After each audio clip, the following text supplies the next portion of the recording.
Hey everybody, Prep for the Ages coming at you from my secret location. How are you doing today? Want to talk to you a little bit more about the consequences of war, and not the consequences of war on the military, consequences of war on populations that are affected.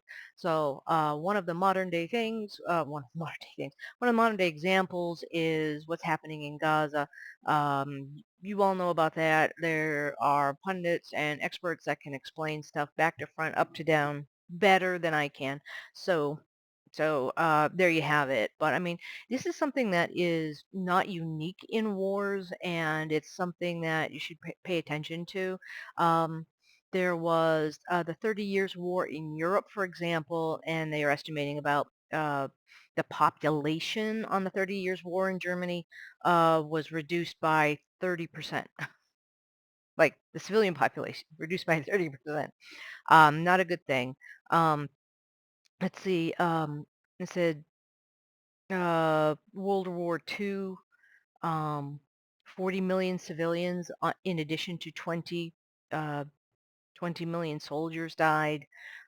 Entire towns just were leveled. The smaller the town, the more numerous the towns were leveled. I guess um, if you're in a very small town, it's a matter of odds. But a very small town, a lot of them were obliterated. Some medium-sized towns, and of course, the cities were bombed or destroyed.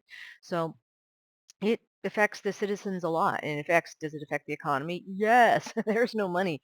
There is complete and utter disruption, if not destruction, because if you're not directly impacted, like, besides death, there's, your home is destroyed. And people are like, well, my home's not going to be destroyed. Yeah, if your home gets hit by something that was launched 10 miles away, yeah, your home's going to be a big crater in the ground. And if you're lucky enough not to be in it at the time, then yeah, that will, of course, if you're unlucky enough to be in, yeah, that affects you. If you are not, yeah, if you're out of it, that also affects you. There go all your stuff. There goes all your supplies, your home, all your goods, and it's just, where do you go from there? Where do you sleep at night? No, wait, where do you eat? Where do you sleep? Do you have to depend on the goodness of others? Do you go to your friend's house? Do you go to your family's house? Do you go to a neighbor's house? Assembling sticks in the backyard isn't really going to do over a winter. Usually, most places here in the United States, whether you get, frozen to death or eaten by critters or eaten by bugs or something like that. It's always something, in whatever region you live in. So you can't just automatically pop up and live. Oh yeah, that tent you were counting on, yeah, that was in the destruction and the fire and the whatnot. So the invasion. There's also pushing you off your land, pushing you out of town, pushing everybody out of town. Everybody's now in the same boat. So picture yourself with the population in your town either being evicted or chased away or chased down. There are a lot of things that happen in wars, and especially that disrupts the economy too. So even if you are not in a region that's hit in your country, all of a sudden your coworkers have to go away because they have to go help family in other states. Either they have to go help them, pick up after them, pick them up, pick out their bodies out of the morgue.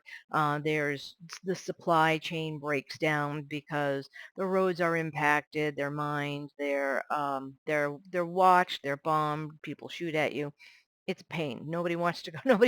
No trucker wants that, even with hazard pay. So things come to kind of like a grinding halt, and you have to get things through in super secret ways, which is more and more difficult to accomplish here in the 21st century, where they can monitor you from orbit. Oh yeah, and it's not a good thing.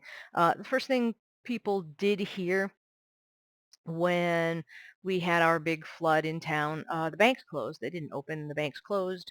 They had to assess. They had to restructure. They had to do things. The people in the banks went home, and they stayed home because there were emergencies in home. So if you have it's all great to have a safe deposit box if you're going to keep stuff there, but that stuff is really safe because the bank isn't open. So yeah, and what happens if the enemy invades and fires mortars or shells into the bank, then all of your stuff is now up in the air and open to looting and whatnot. So that's not a good thing. Um, what else? Investment. How are you going to get to your investments when there's no power to spin up your computer, to have your comms, your phone done, your phone working enough so that you can make your investments and do your trades and whatnot. But unless it's somewhere, unless your investments are somewhere in the war machine, it's really not going to happen. War, energy, yes, energy will go up. Oil will probably surpass what anybody can afford. So, all right, what are you going to do? Oh, you're going to have your car. You all, I have gas for my car, right? Well, what happens the first time you have to change your oil in your car? Where are you going to get the oil? Where are you going to get the parts? Where are you going? Yeah, so you're seeing, you're starting to things are starting to click in. And if there's nowhere for you to go and you find yourself in the long line of refugees, you have a decision to make. Do you follow the refugees? Where do you go from there? And refugees are usually easy targets for coyotes, smugglers, and for people who are of ill intent. So yes, that's something. Well, I have yeah, you got to sleep sometimes. So there's all obviously something, in dying of the cold is much, the cold or disease is much more prevalent than going out in a blaze of glory. So yeah. But yeah, so it's the infrastructure is gone, usually in a country that is plagued by war, gets directly impacted by the other side. Yeah. Progressively impacted by the other side. It's not good. The labor force also, they're affected in a lot of ways. There's not a lot, not a, there's not enough goods. If it's an international company, how are they going to act? If it is a local company, where are you going to get the actual supplies to, and who are you going to find locally if you're selling your product out of town, out of state, out of country, all of a sudden the shipping is gone. How do you protect the ships and the cargo carriers and everything from being destroyed? So it is very multifaceted. Ouch. If you're a civilian in a direct war, as you can tell, there's multiple wars in around the world. If it's whether to get offed by an ICBM from somebody many thousands of miles away, or get hacked to death by a machete from somebody who's a little bit more sees what you have and is hungry and needs to feed the family.